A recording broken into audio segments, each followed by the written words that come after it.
Reka mbaye ikaze kuri literature and English class. Hari igihe tujya tuvuga ngo ni Success TV, ariko nabwo ntekereza ko byose byaba ari sawa cyane, ko iki turaje ishinga of course is our success or your success.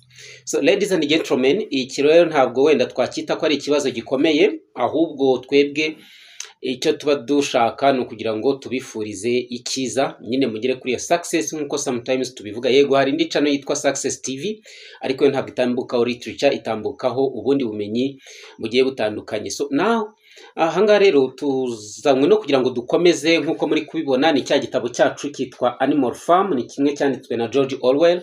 Kwa tumaze gusoma chapter chapter 1, chapter 2, chapter 3, ubu tugeze kuri chapter 4. Ndagira ngo mbibutse ko iki gitabo gifite chapters zigeze ku 10. So rero nukuvuga ngo birasaba ko ubana natwe umunsi ku wundi igihe twa uploadinze. Na urabona ko ni chapters zigeze ku 10 nugerageza kuzibara.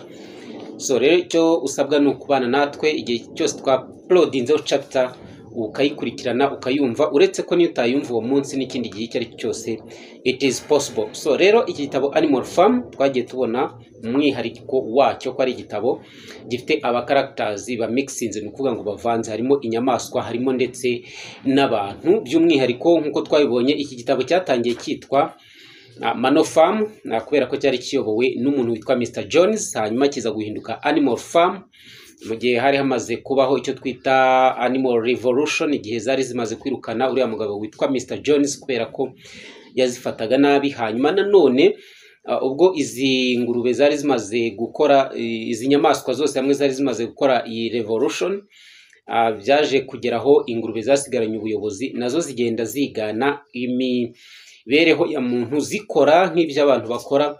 So finally biza kurangira rero noneho izina rya Animal Farm rigarutse kuri Mano Farm nkuko Napoleon yabitegetse. Bityo rero umwanzuro uvamo kuvuga ngo 4 legs good, 2 legs better, all animals are equal but some are more equal than others. So ibyo rero yari incamake yo kugira ngo dukomezanye n'iki gitabo. Twari tugeze kuri chapter 4, reka twumve uko bimeze.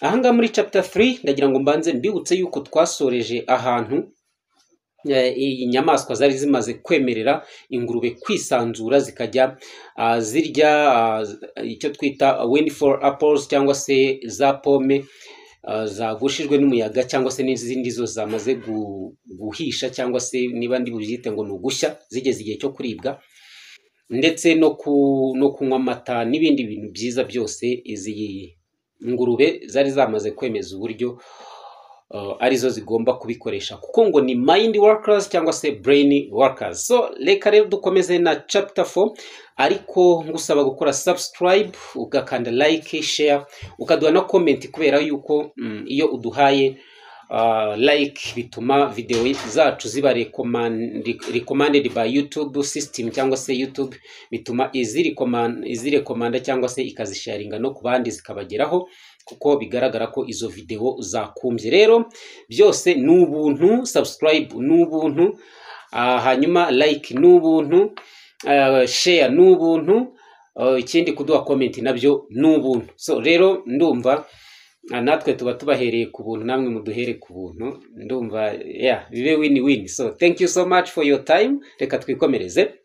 By the late summer, the news of what had happened on Animal Farm had spread across half the country.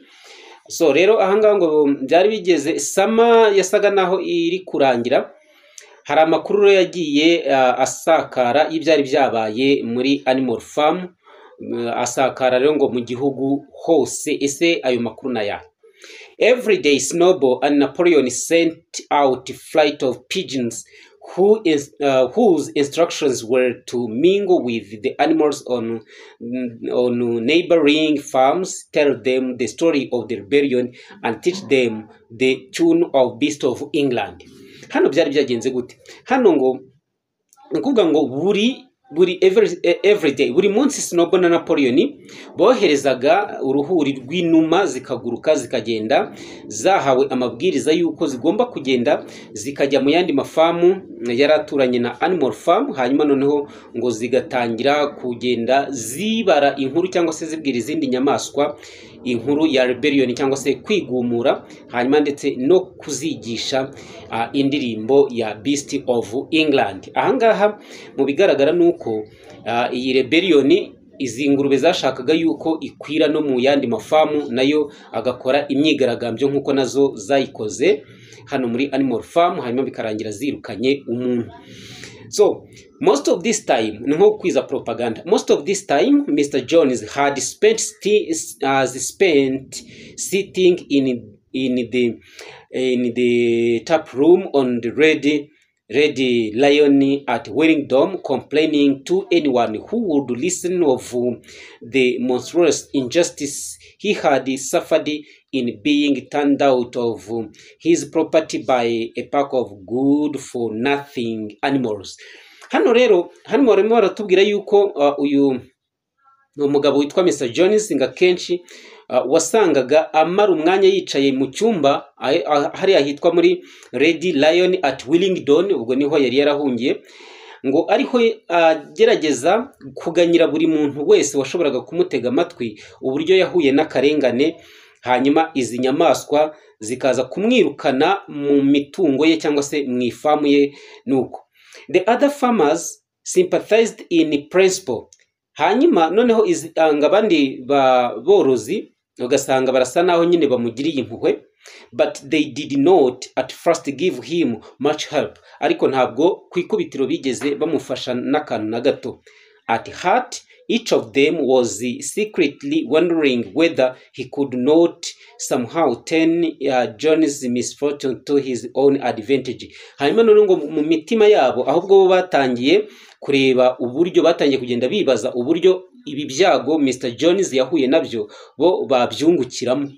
It was lucky that the owners of the two farms which adjoined the Animal Farm were on permanently bad terms. Nukuvuga ngo rero byari amahirwe kubera yuko abandi bantu bari batunze amafamu abiri yaraturanye cyangwa se yarafatanye na Animal Farm, ngo muri icyo gihe bari bafitanye umubano mubi nande na Mr. Jones. None uko agenda baganyira nabo bakagenda batekereza uburyo uyu mwaka Mr. Jones yahuye nawo bawubyaza umusaruro. So one of them, which was named Fox, was a large neglected old-fashioned farm. Noneho imwe muri ayo mafamu ni yitwa Foxwood. Iyi ngingo yari ifamu nini ariko yasaga naho ititaweho neza, much overgrown by woodland. Akenshi ugasanga ngo yarenzwe n'ibyatsi, with all its past worn out and its hedges in disgraceful condition. Muri make iyi famu tubonye yitwa Foxwood ntabwo wari uyifite nawe yayitagaho neza. Its owner Mr. Pilkington, ndagira ngo byumve neza, iyi famu yitwa Foxwood yari y'umugabo witwa Mr. Pilkington, ariko nyine ngo ntabwo yayitagaho, was an easygoing gentle farmer who spent most of his time in fishing or hunting according to the season. We rero ngo wasangaga icyabaga kimuraje ishinga, yari umuntu mbese ubona ko woroshye udakomeza ibintu. Rero ngo we wasangaga igihe kinini akimara ahiga cyangwa se agira gute cyangwa se ajya kuroba. The other farm, naho iyindi famu, which was called Pinchfield, was smaller and better kept. None hakaza akandi gafamu ngo kari gato kitwa Pinchfield. Ndagira ngo ubikurikire neza my friend, akandi gafamu gato kitwa Pinchfield ko ngo kari gatoya kandi ubona ko ari agafamu kari better kept cyangwa se kitaweho, mbese ubona gafite organization, kari well organized. Its owner was Mr. Frederick. Noneho ngo nyirako yitwaga Mr. Frederick. We yari tough, ntago yari easygoing nka Mr. Pilkington wa Foxwood, wapi, ahubwo we yari tough. Ndagira ngo ukurikire wumve difference iri hagati y'aba characters ko bashobora kubaza ngo differentiate Mr. Pilkington from Frederick. So uyu rero Mr. Frederick we ngo yari tough kandi ni famu ye yari well organized. Hashirud man perpetual involved in lawsuits and with a name for driving hard bargain. Hanyuma rero ngo yari umuntu uyu nguyu Mr Frederick umenye yuko ari wa wundi wari waragurishije sorry uyu nguyu ni uwigeze kugura uwigeze kugura timba cyangwa se imbaho na Napoleon. Ibi ngibi turaza kubibona. Rero tumaze kubona yuko hano ngo yari tafu shrewd money perpetually involved in lawsuit and with the name for driving hard bargains. So now these two dislike each other so much that it was difficult for them to come to any agreement even in defense of their own interest. Noneho ngo uko ari babiri aba bantu bari baturanye ngo asangaga batajya imbizi, muri make ntabwo bumvikanaga, ndetse niyo byabaga ari ibijyanye no kuba baharanira inyungu zibareba, wasangaga yuko ari ibintu bikomeye cyane kugira ngo bazahurize ibitekerezo hamwe. Urumva ifamu imwe yari disorganized iri large. Yes, yari ifamu nini ariko iri disorganized, kandi nyirayo yari easy going, yari umuntu uri aho ngaho udafite icyo yitayeho, yigira kwihigira cyangwa se kuroba udufi. Mu gihe indi famu yo yari ntoya ariko iri well kept, wari uyiyoboye yari tough, ntabwo yari yoroheje. Nevertheless, they were both throughout frightened by the rebellion on Animal Farm and very anxious to prevent their own animal from learning too much about it. So, noneho ngo ariko nubwo byari meze gutyo, bose bari bahuje ikibazo. Ni iki? Bose bari bahuje ikibazo cy'uko bari batewe ubwoba na rebellion cyangwa se na kuriya kwigumura kw'inyamaswa kwari kwabaye muri Animal Farm, ndetse ngo ubona yuko bahangayikishijwe no kugira ngo babe izi nyamaswa bazirinda kuba zagira byinshi zimenya kuri iyo rebellion yabaye hariya muri Animal Farm, kubera ko birumvikana ngo ikintu cya mbere ni amakuru, kandi ijambo rirahindura. Umuntu ashobora kuba yakumviraga uyu munsi yatangira kumva amabwire yo hirya no hino ugasanga ibintu byose bise bihinduka. So rero abantu bari bafite ubwoba ko amaherezo nabo ibyabaye kuri Mr Jones nawe bishobora kuba byagira gute, nawe bishobora kuba byamugeraho. At first they pretended to laugh to scorn the idea of animals managing a farm for themselves. None ngo bakibyumva mu ntangiriro bo basaga naho bari kuseka uburyo inyamaswa zo zagize gute zafashe umwanzuro, bibaza inyamaswa ubwazo zishobora kwimanaginga cyangwa se kwikontorora zonyine nta muntu zifite uziri iruhande uzirebera, nkuko byari bimeze hano muri Animal Farm. The whole thing would be over in a fortnight, they said. So they put it about that the animals on the Manor Farm, they insisted on calling it the Manor Farm. They would not tolerate the name Animal Farm. Wono kuvuga ngo rero bo bakomezaga bagiraga gute, bakomezaga bavuga yuko they put it about that the Animal Farm on the Manor Farm. They insist on calling it Manor Farm. They would not tolerate the name Animal Farm. Were perpetually fighting among themselves and were also rapidly starving to death. Bo bakomeje bavuga bati ibi bintu izi nyamaswa zakoze ntabwo bizakunda, kuko bo bari batariyumvisha uburyo iyi farm yakitwa Animal Farm, bo bakomeje kuyita Manor Farm, ko bumvaga nyine ko bidashoboka ko iyi farm yaba Animal Farm. Bakavuga ati rero izi nyamaswa n'ubundi zikojeje ubusa, ko n'ubundi zizarwana, bizarangira n'ubundi zishwe n'inzara zipfe. When time passed and the animals had evidently not starved to death, Frederick and Pilkington changed their tune and began to talk of terrible wickedness that now flourished on Animal Farm. Hanyuma none ubwo uyu Mr Frederick na Pilkington bo bari bategereje ko izi nyamaswa zizahura n'iki kibazo zikicwa n'inzara zikajya zirwana zigira gute, ariko byaje kurangira aba bagabo babonye ko ahubwo izi nyamaswa ntacyo zibaye, ahubwo babona ko rwose nta kibazo na kimwe izi nyamaswa zigira gute zigeze zihura nazo. So now it was given out that the animals there practiced cannibalism, tortured one another with red hot horseshoes, and had their females in common. This was what came of rebelling against the laws of nature, Frederick and Pilkington said. Ariko bo ngo bakomeje bavuga yuko ngo izi nyamaswa ngo hari amakuru avuga ko zatangiye kuryana ubwazo zigakora icyo bita cannibalism. Hanyuma rero ngo bityo ibingibi bikaba bijyanye n'icyo kwita n'icyitwa itegeko laws of nature, no kuvuga ngo itegeko ryakabaye rigenga inyamaswa cyangwa se abantu, itegeko karemano niba ariko ndibuze kubivuga. Nuko rero however, these stories were never fully believed. Ariko izi stories zose ntabwo zigeze zemerwa mu buryo bwimbitse cyangwa se nk'uko zakabaye.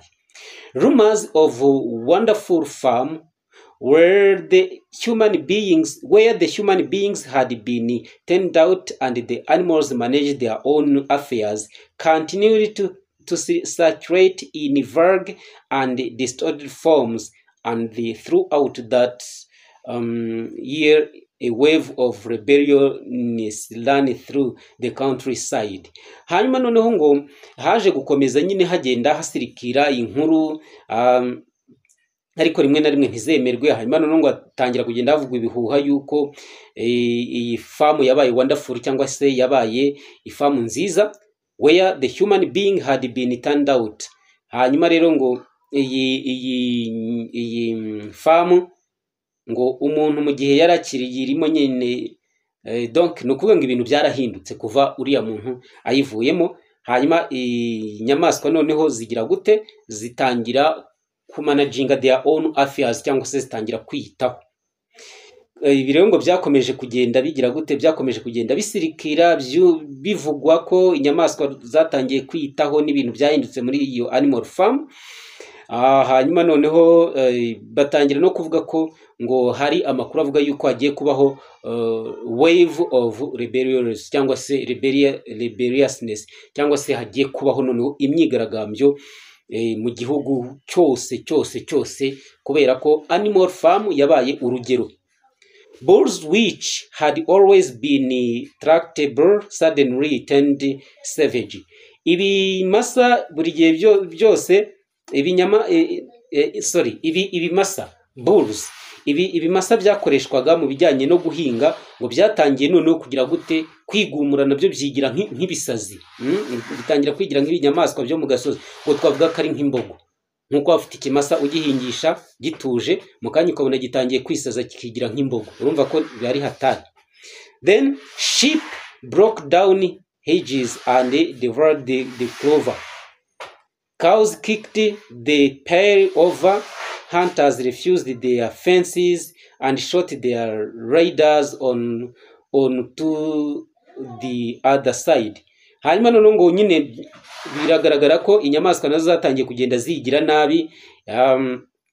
Iyi ntoza intama, hanyuma inka zikanga guhinga n'ibindi, mbega bigaragara yuko inyamaswa nazo zari zitangiye, izindi zo mu yandi mafamu nazo zari zitangiye kwigira nabi. Above all, the tune and even the words of Beast of England were known everywhere. Nukuvuga ngo uko izo nyamaswa zatangiye kugenda zigira nabi, zatangiye nazo kugenda ziririmba ya ndirimbo ya Beast of England, nkuko twabonye ko pigeon zaturukaga muri animal farm arizo zagiye zigenda zikwirakwiza iyo ndirimbo yo kwigumura cyangwa y'impindura matwara. It had spread with astonishing speed. Nukuvuga ngo ibi bintu, iyi ndirimbo n'aya matwara ya revolution yahise atangira gukwirakwira kuri speed itangaje cyangwa se ku muvuduko utangaje. The human being could not contain their rage when they heard this song. Nukuvuga ngo abantu ntago bashoboraga kuba bagira gute bakihanganira kuba bareka kurakara mu gihe cyose bumvaga iyi ndirimbo, though they pretended to think it merely ridiculous. Nubwo basaga naho bayifashe nk'ari ibintu biri aho ngaho bisekeje. They could not understand, they said, how even animals could bring themselves to sing such contemptible rubbish. Noneho ngo batangiye kuvuga bati ntago twebwe twakemera ngo dusobanukirwe n'uburyo inyamaswa ubwazo zishobora kwigisha kuririmba iyi ndirimbo irimo ibintu by'umwanda gusa. Any animal caught singing, it was given a flogging on the spot. Ni ukuvuga ngo inyamaswa yose yafatwaga, abantu bahise bafata umwanzuro wo kuvuga ngo inyamaswa yose yafatwaga yagombaga guhanirwa mu ruhame, and yet yafatwaga nyine iririmba iyo ndirimbo. And yet the song was irrepressible. Ariko nubwo byagenze gutyo, iyo ndirimbo yabaye indirimbo idashobora guhanagurwa cyangwa se guhanagurwa cyangwa se kwibagirana. The blackbirds whistled in their hedges. No kuvuga ngo blackbirds, hari ibinyoni by'umukara byatangiye kugenda biyiririmba. The pigeons called it. Hanyuma inuma nazo zikagenda ziyiguguza. In the elm, it got into the din of the smithies and the tune of the church bells. No kuvuga ngo iyi ndirimbo yageze ngaho imera nk'uko twavuga wenda nk'inzogera bavuza kwa padiri cyangwa se mu rusengero. And when the human beings listened to it, they secretly trembled. Hanyuma abantu byari bimaze gukomera cyane, abantu mu gihe batangiye kumva, iyo bumvaga mbese iyi ndirimbo izi nyamaswa ziri kuyiririmba mu buryo bw'ibanga, ngo batangiraga gutitira bakavuga bati none ibintu birakomeye. Hearing in it a prophecy of their future doom. No kuvuga ngo iyi ndirimbo bumvaga iri kuvuga ko ahazaza habo ntahahari. Muri make ahazaza haba abantu mu kuyobora izi nyamaswa bazikontorora uko bishakiye ntahahari. Hazaba hari bizaba ari ishiraniro, mbese bizaba bikaze, mbese nk'uko nyine Mr. Jones byamugendekeye. Early in October, when the corn was cut and stacked and some of it was already threshed, a flight of pigeons came crawling through the air and alighted in the yard of Animal Farm. Hanyuma ngo hari hamaze gusa nyine igihe gisarura kirangiye, izi numa zaraje zizano muri Animal Farm in the wildest excitement, zisa naho zigize gute zatangaye cyane. So Jones and all his men, John n'abantu be bose, with half a dozen others from Foxwood and Pinchfield, had entered the 5-bird gate and were coming up the cart track that led to the farm. Ibi bintu ndagira ngo byumve neza. Aba bantu ntabwo bagiye ngo baryame basinzire, kubera yuko bumvaga ukuntu izi numa zakomeje zigenda zikwirakwiza amatwara ya rebellion mu zindi farm. Noneho inyamaswa nazo ngo zitangira kugenda zigira nabi. Ibi byaje kurangira inuma ngo zije zizano muri Animal Farm zisa naho zatangaye cyane, cyangwa se zisa naho zifite niba ndi bubyite ngo ni ikibazo kizishishikaje. Kumbe aha Mr. Jones n'abantu be wa wundi wari inyamaswa zirukanye, ndetse n'abandi bantu bageze kuri batandatu, nukuvuga half a dozen, nukuvuga ngo ni batandatu, ko dozen ni 12, dozen ni batandatu.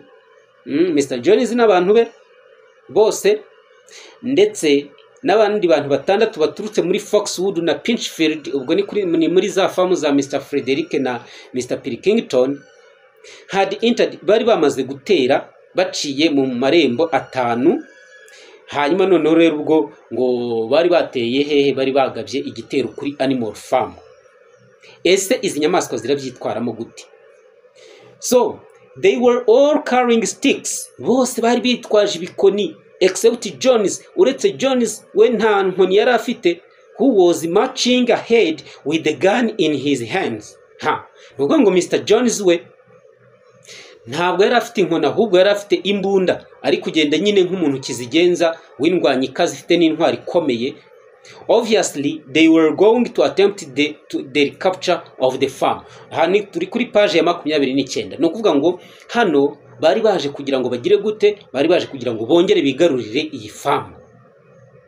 Sorry, guma hamwe ngo iyi nkuru wumve ukuntu byagenze, ureke ibintu byo kugenda ujijinganya ushidikanya ngo ariko ngo byagenze gute. Dore nuko niko byagenze. This had long been expected. Nukuvuga ngo ibi ngibi byari bimaze igihe izi nyamaswa zibyiteze, and all preparations had been made. Ndetse n'imyiteguro yose yari ikenewe, nukuvuga ngo yari yarakozwe, byararangiye. Snowball, who had studied on all the book of Julius Caesar's campaigns which he had found in the farmhouse, was in charge of the defensive operations. Hey, noneho Snowball, wumva ukuntu izi nyamaswa ari igitangaza. Snowball we ngo yari yarize, yarasomye inkuru za igitabo cy'uwitwa Julius Caesar. Uyu nguyu ni umujenerali w'umuromani yarindwanye karundura mu gukora ibijyanye na campaign cyangwa se n'icengeza amatwara. Iki gitabo ngo rero gitoraguye ahantu mu nzu yararaho mu ifamu. Uyu Snowball ikintu yarashinzwe icyo twita defensive operations, cyangwa se yarashinzwe icyo twita uburinzi, gukora uburinzi, kurinda. Defensive operation, kwirwanaho nyine ukanirinda. He gave his orders quickly, akanya hise atanga icyo bita amategeko byihuse, and in a couple of minutes every animal was at his spot. Hanyuma ngo mukanya gato nkako guhumbya, buri nyamaswa yose yari yamaze kujya muri position cyangwa se mu mwanya wayo yiteguye. As the human beings approached the farm buildings, Snowball launched his first attack. Hanyuma mu gihe bari abantu batangiye kwegera inyubako za hano mu ifamu, Snowball ako kanya yahise ari kuri igitero cye cya mbere simusiga karundura. All the pigeons, inuma zose, to the number of 35, zari zigeze kuri 35 flew to and flew over the men's heads and muted upon them from midair. And while the men were dealing with this, the geese who had been hiding behind the hedge rushed out and pecked viciously at the calves of their legs. Hey, ibintu byari bikaze, urugamba hano rwari rukomeye cyane.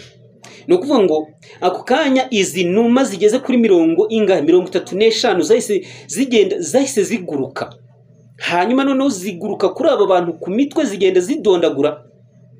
Noneho ku buryo ngo zatangiye no kugenda zigira gute, zatangiye no kugenda zahise zibagurukaho. Noneho ngo zitangira nyine birumvikana no kubadondagura, no kugenda ndabyita gute zibanyaho ibintu nk'ibyo.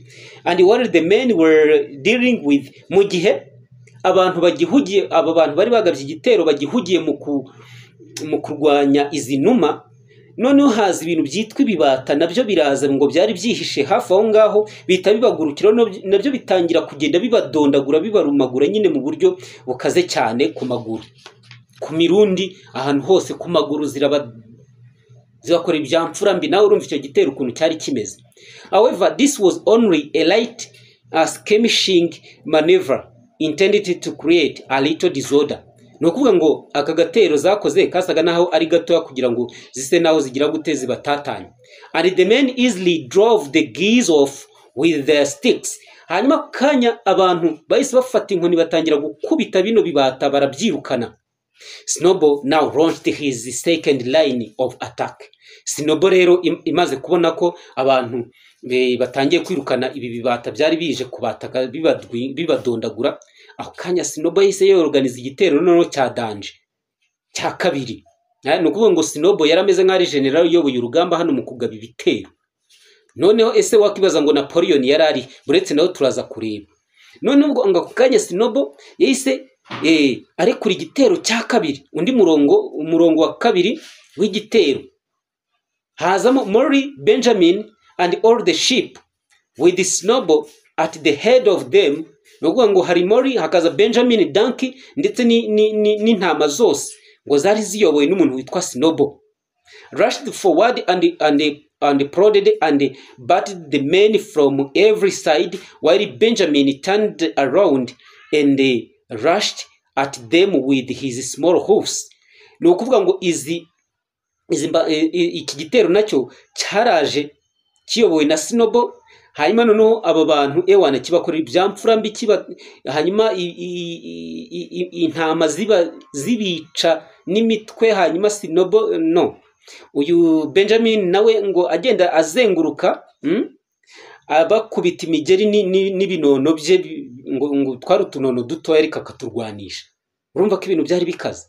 But once again the men with their sticks and their hobnailed boots were too strong for them, and suddenly at a squeal from Snowball, which was the signal for retreat, all the animals turned and fled through the gateway into the yard. Hanyuma noneho ngo ahanga byagaragaye ko abo bantu nabo bagerageje kwirwanaho nuko. Hanyuma ngo izi nyamaswa ziraza n'izi nyoni ngo ziraza hano ziraguruka ziza noneho mu mbuga. The men gave a shout of triumph. Urumva ko abo bantu basaga naho birwanyeho rwose bakoresheje ngo za boot ni ibikweto bari bambaye ngo bikomeye bafite n'ibikoni n'ibiki bagerageje uburyo birwanaho. Noneho izi nyamaswa zitanaho zikoze strategy yo kugaruka ngo ziza hano mu mbuga ya hano muri animal farm. Ese hakurikiye hiki? They saw as they imagined their enemies in flight and they rushed after them in disorder.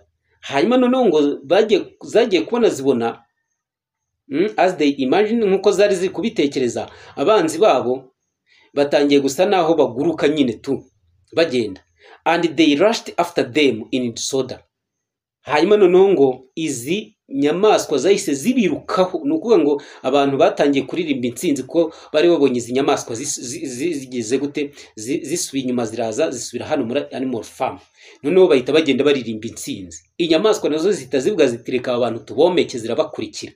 This was just what Snowball had intended. Ibi ngibi nibyo Snowball n'ubundi ngo yari yapanze kandi ngo nibyo yari yiteze.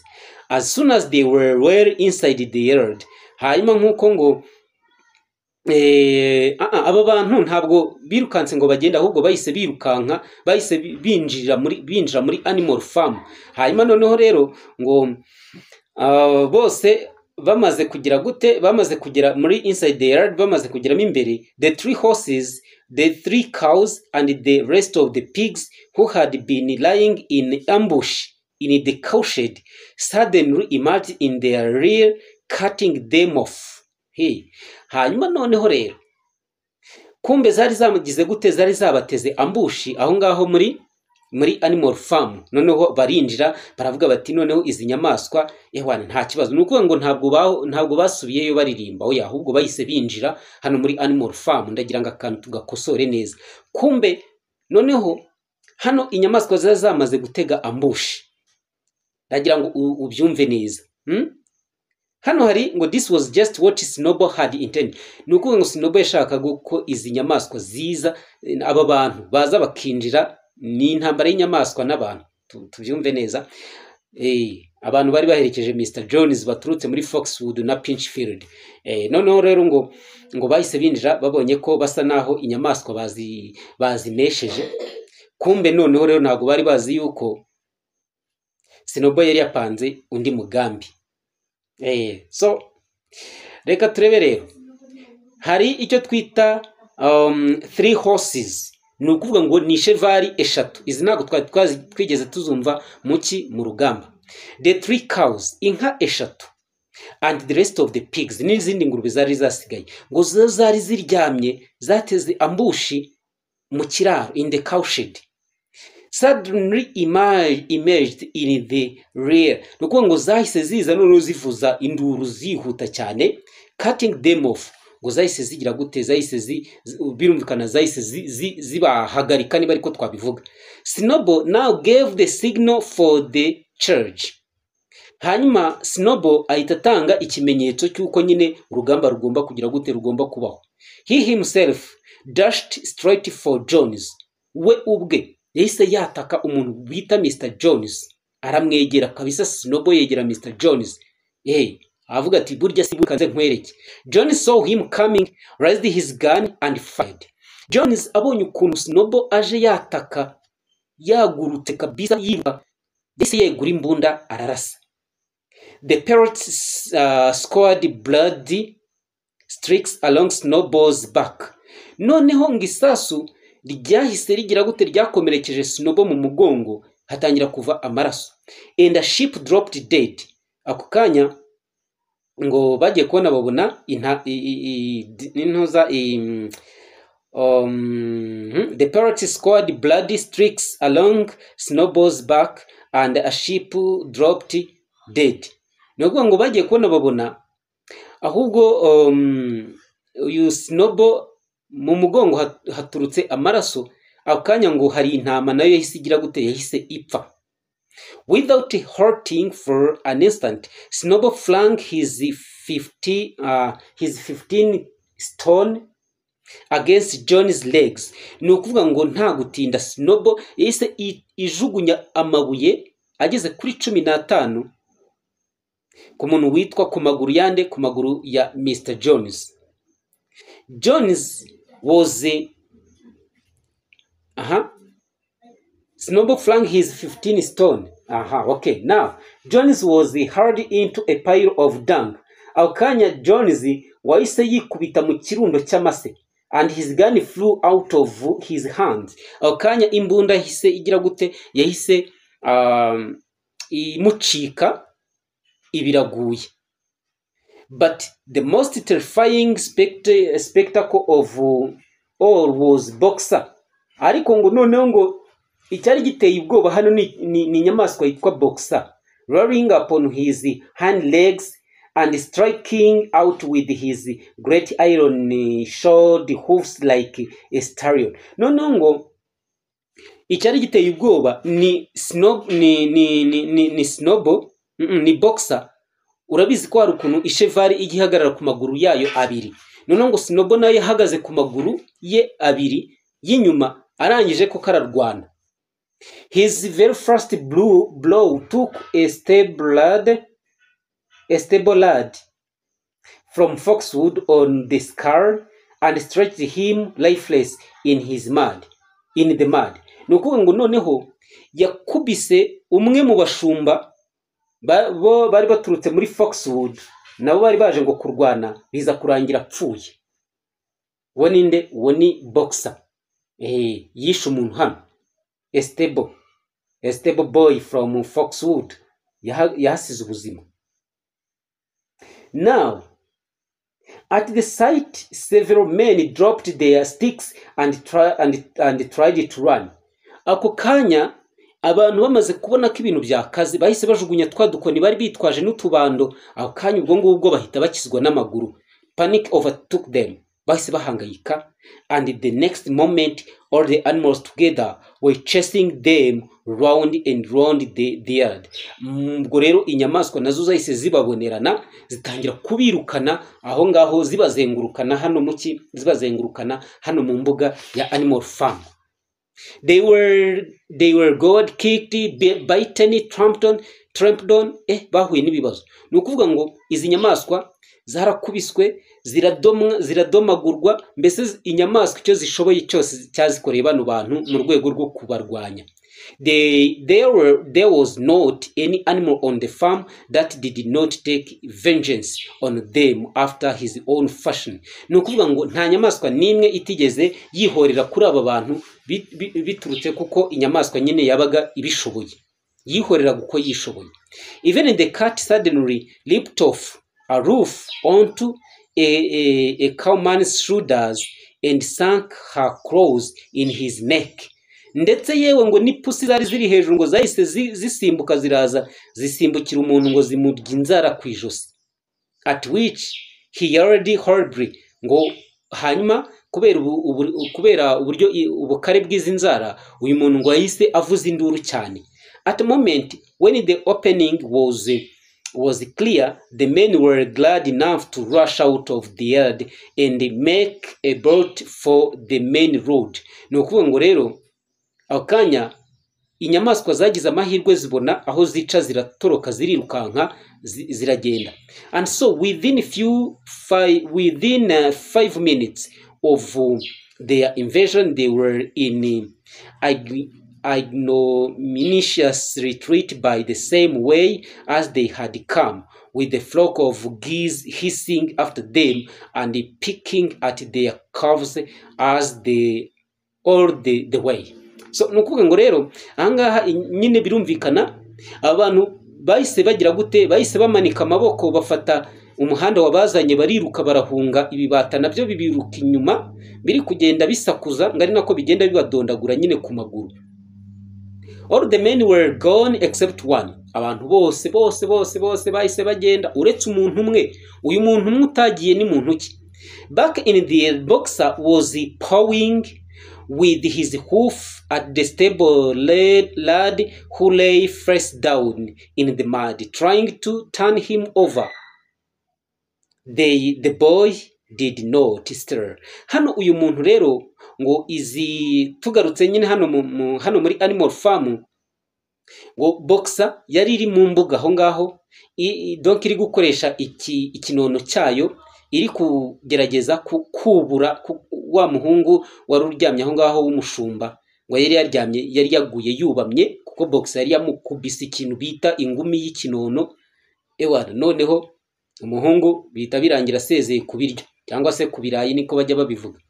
Noneho ngo yisagwa agusha umunwa mu mase yubamye.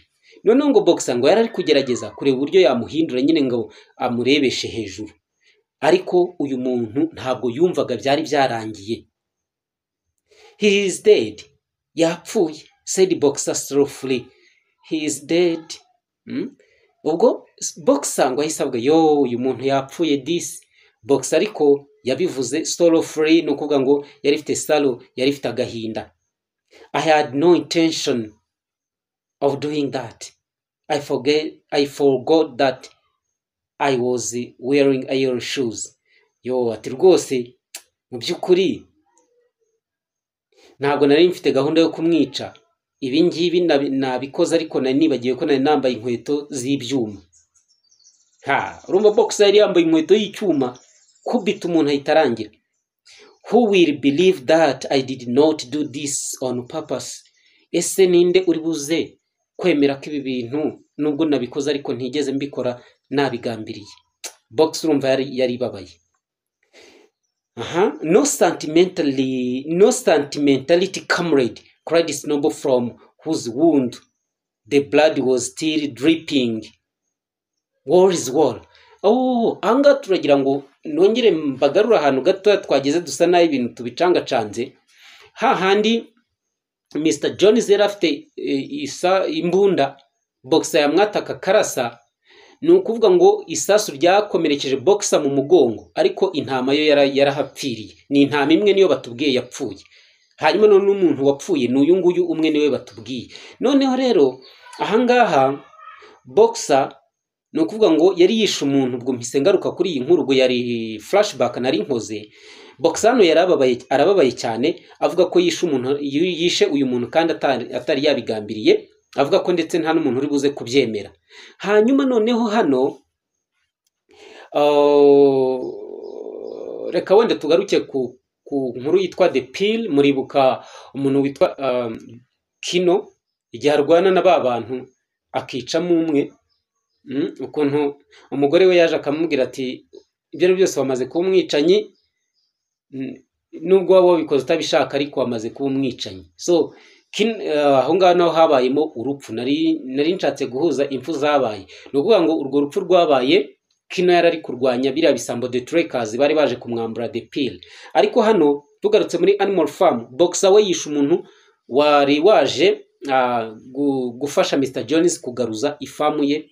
Ariko nyine birumvikana urugamba ni urugamba, nkuko boxer ubwo yari ababaye gutya, Snowball yahisaza aravuga ati we uri mu biki? Nta mpamvu yo kugira amarangamutima. Icyo gihe rero ngo uyu Snowball amaraso yari ari gutungengereza kujya, sinzi ukuntu babivuga nyine, yari ari kuva mu yandi magambo. Yes, yari ari kuva hehe mu mugongo hahandi yakomeretse. Hahandi yakomeretse noneho n'intama nayo igapfa.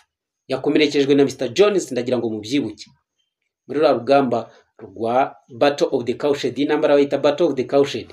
So hanyuma noneho nyine yaraje nubwo yari yakomeretse aravuga ati we ibyo wibyitaho, nta mpamvu yo kuzana amarangamutima mu ntambara, sibyo? Arangije aravuga ngo war is war, intambara ni intambara, wizana iby'imikino. The only good human being is a dead one. Ntabwo ari Napoleon wabivuze, ahubwo ni Snowball. Snowball niwe wabwiye Boxer ngo the only good human being is a dead one. Umuntu mwiza twavuga ko uriho ni uwapfuye, kuko human being nyine ni umuntu uri. Yego, umuntu mwiza ni uwapfuye. Mu yandi magambo reka tubifate gutyo. Yego. So mu gihe Boxer yarababajwe nuko umuntu yapfuye, ahubwo Snowball yabonaga ari we mwiza. I have no wish to take life, not even human life, repeated Boxer, and his eyes were full of tears. Oh. Ariko Boxer aravuga ati rero rwose ntabwo nari mfite umugambi wo kwica umuntu. Ntabwo nari mfite yes, I have no wish to take life. Nta cyifuzo ngewe mfite cyo kuba nagira ikintu nica ngo ncyambure ubuzima ndetse n'umuntu, niko yavuze. Noneho ngo amaso ya Boxer yari yuzuyemo amarira, bigaragara ko Boxer yari ababaye. Where is Molly? Extremely somebody. Hanyuma none ngo hahise haza indi nyamaswa irabaza ngo ariko ngo Molly ari hehe? Molly ntabwo twigeze tumubona. Molly in fact was missing. Molly no kuvuga ngo ntabwo yigeze agaragara. Ese yari ari he? For a moment there was a great alarm. It was feared that the men might have harmed her in some way or even carried her off with them. Hano ngo hatangiye kugenda havugwa inkuru z'uko donc n'ubwoba bwari buhari ngo bw'uko abo bantu bashobora kuba bagize gute, bashobora kuba bamwishe cyangwa se wenda bamukomerekeje cyangwa se bamugiriye nabi. Cyangwa se nanone uyu Molly akaba yijyaniye nabo. Ubwo nukuvuga ngo Molly ntiyagaragaye, hari kuvuga yuko aba bantu bashobora kuba bamugiriye nabi cyangwa se akaba yijyaniye nabo. In the end, however, she was found hiding in her store with her head buried among the hay in the manger. Noneho ngo byaje kurangira Molly bamuvumbuye ngo yari yihishe mu kiraro cye, umutwe yawuhishe mu byatsi muri manjwari cyangwa se mu kintu bazishyiragamo ibyo kurya. Ngo niho Molly yari yitsimbye umutwe yawuhishe. Bivuze ngo Molly ntabwo yigeze arwana. Birumvikana ku rugamba harimo abantu bihisha ntibarwane, abandi mu gihe bari kugira gute bari kurwana. Nyine urugamba niko bigenda, abantu bose ntabwo ariko bajya ku rugamba, harimo n'abihisha. She had taken to flight as soon as the gun went off. She had taken to flight as soon as the gun went off. Kuvuga ngo we yahise yigurukira mu gihe yari amaze kubona iriya mbunda yari imaze kugira gute, yari imaze kugwa. And when the others came back from looking for her, it was to find that the stable lad, who in fact was only stunned, had already recovered and made off. Yeah. Wiki reka turebe. Niyo mpamvu gusoma igitabo ari byiza cyane. Noneho ngo mu gihe abandi bari bagize gute, mu gihe izindi nyamaswa zari zivuye kureba uyu Molly, byaje kugaragara ko wa muntu bigaragara ko yapfuye, ngo byasaga naho yari yataye ubwenge ari nko kwijijisha, ko ngo byagaragaye ko yari yakize ngahita toroka arirukanka arigendera. Ko niko igitabo kibivuga. The animal had now reassembled in the wildest excitement, each recounting his own exploit in the battle at the top of his voice. Noneho inyamaswa ubu noneho ngo byasaga naho zari zagize gute zahise zose zitangira kuza kwivuga ibigwi zivugira hejuru buri yose ivuga ibigwi yagize muri iyi ntambara ariko noneho ngo yewe ikajya ivuga n'urusaku ruri hejuru cyane yivuga ibigwi nawe urumva nyine iyo umuntu yivuga ibyiza yakoze uburyo biba bimeze hari ababivuga basakuza nyine kubera n'ibyishimo n'iki n'amarangamutima.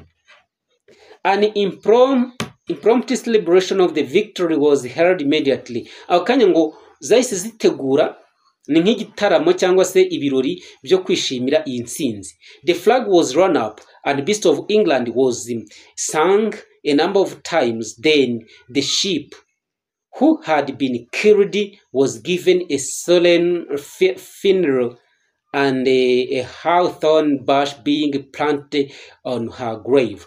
Hanyuma noneho rero ngo ku kanya zahise zikora iki? Zahise zizamura idarapo ryazo ziririmba ya ndirimbo ya rebellion yitwa Beast of England, ziririmba inshuro nyinshi. Hanyuma noneho ngo ya ntama yari yapfuye aho kanya yahise ishingurwa mu cyubahiro. Hanyuma noneho ngo kumva yayo bahita bahatera, twavuga ko ari nk'amatovu. Bahise inyamaswa zahise zihatera amatovu. At the graveside, Snowball made a little speech emphasizing the need for all animals to be ready to die for animal farm if need be. Hanyuma noneho ngo ku mpande y'imva zimaze gushyingura iyi ntama, Snowball hari ijambo yahavugiye avuga yuko ubufatanye bw'inyamaswa zose bugomba guhora bwiteguye cyangwa se inyamaswa zose zigomba guhora ziteguye kuba zapfira animal farm mu gihe cyose bikenewe mu gihe habaye urugamba. The animals yes sava turimo turasoma nawe ujye ukunda gusoma. Yes, so sorry for this interruption. Babies are always sent. You cannot, of course, prevent them from coming to greet you.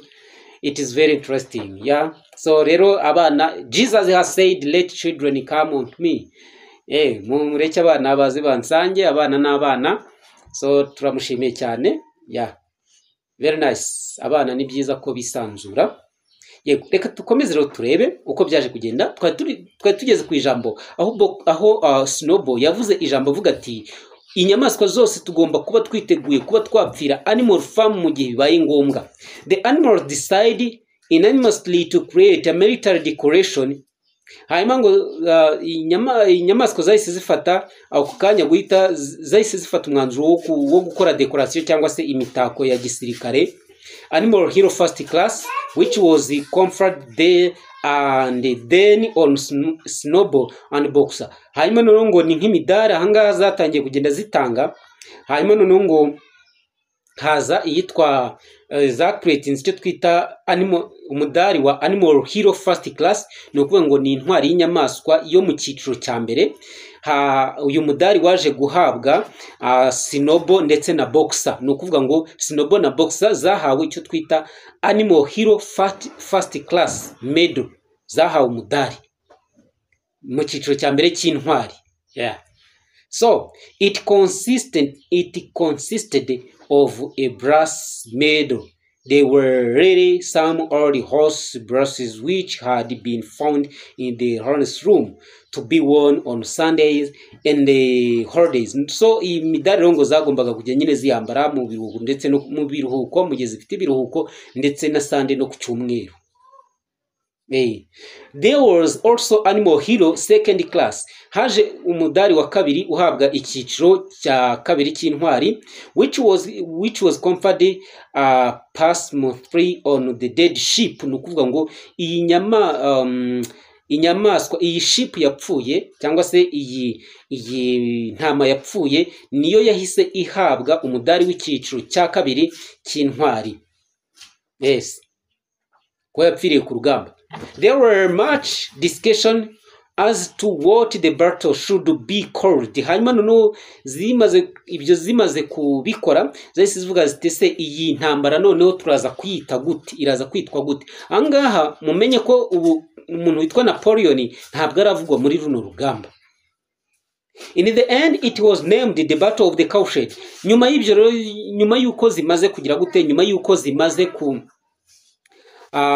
guha imidari inyamaswa zitwaye neza ku rugamba, twabonye ko hari boxer na Snowball bahawe imidari first class animal hero. Hanyuma umudari wa kabiri uhabwa the Dead Sheep second class animal hero or animal hero second class. Hanyuma none nyuma y'ibyo izi nyamaswa zahise zishaka izina ziri bwite runo rugamba. Akanya zahise zifata umwanzuro yuko in the end it was named the Battle of the Cowshed. Zahise zita Battle of the Cowshed since that was where the ambush had been sprung. Kubera yuko ni mwumvi inkomoko ya Battle of the Cowshed please, nukubera yuko ambushi zateze izi nyamaswa kugira ngo izi nyamaswa zateze bari abantu bari baherekeje Mr. Jones. Iyi ambushi yabere hano mu kiraro, namubyibuka neza.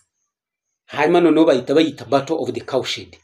Mr. Jones' gun had been found laying in the mud. Akanya bahise babona ya mbunda Mr. Jones yataye iryamye hehe, iryamye mu mase, yari yatakaye mu mase. It was known that there was a supply of cartridges in the farmhouse. Hanyuma noneho ngo hari byari byamenyekanye ko hari amasasu yarari aho ngaho muri yari yatanzwe hano muri Animal Farm. It was decided to set the gun up at the foot of the flagstaff. Hanyuma noneho ngo byaje kurangira noneho ngo iyi hafashwe umwanzuro yuko iyi mbunda igomba kujya ishyirwa hariya nyine idarapo rimanikwa kuri kiriya giti, niba ariko kuri iriya nkoni idarapo niba ndi buyita inkoni cyangwa se igiti idarapo barimanikaho like a piece of artillery. So hano rero ngo babifashe nkaho like a piece of artillery, nyine artillery ni imbunda zirasa mu bwoko bwazo. Hano nyine bayishizaho nyine nk'imbunda nta bindi birenze. And to fire it twice a year. Baravugaga rero tuzajya tuyirasa kabiri mu mwaka, once on October. Ubwa mbere izajya iraswa muri October, ni ukuvuga ngo mu kwezi kwa 10 the 12th, ku itariki 22 October the 12th, cyangwa se ku itariki 12 z'ukwa 10. Iyi ngo ni anniversary of the Battle of the Cowshed. Niho hazajya habaho anniversary cyangwa se kwibuka intambara ya Battle of the Cowshed. Hanyuma bakarasa iyi mbunda. And once on Midsummer Day, the anniversary of the rebellion. Ndetse no ku munsi bazahitamo wo muri sama cyangwa se wo mu mpeshyi, kubera ko nayo izaba ari anniversary ya rebellion. Please akankumve neza igisobanuro cyo kurasa iyi mbunda inshuro ebyiri mu mwaka. Ku itariki 12 z'ukwa 10 anniversary ya Battle of the Cowshed, ubwo nicyo gihe yabereyeho. Noneho no muri sama umunsi bazahitamo nka anniversary ya rebellion cyangwa se igihe zakoraga rebellion. Mwibuke ko zayikoze ari muri sama. Ladies and gentlemen, reka mbakurire ingofero, muri abantu bakomeye cyane ko mwakomeje kubana natwe. Ubu tuzakurikizaho chapter 5. Ngira ngo mwumvise aho dusoreje iyi chapter 4. Hanyuma noneho comment ni zanyu, niba tubisobanuye mu buryo bwumvikana, give us like and then subscribe to our channel, and then after share this content and then give us, type the comment. It is very useful for us. We thank you so much. We wish you success in all your doings or your jobs. Thank you so much.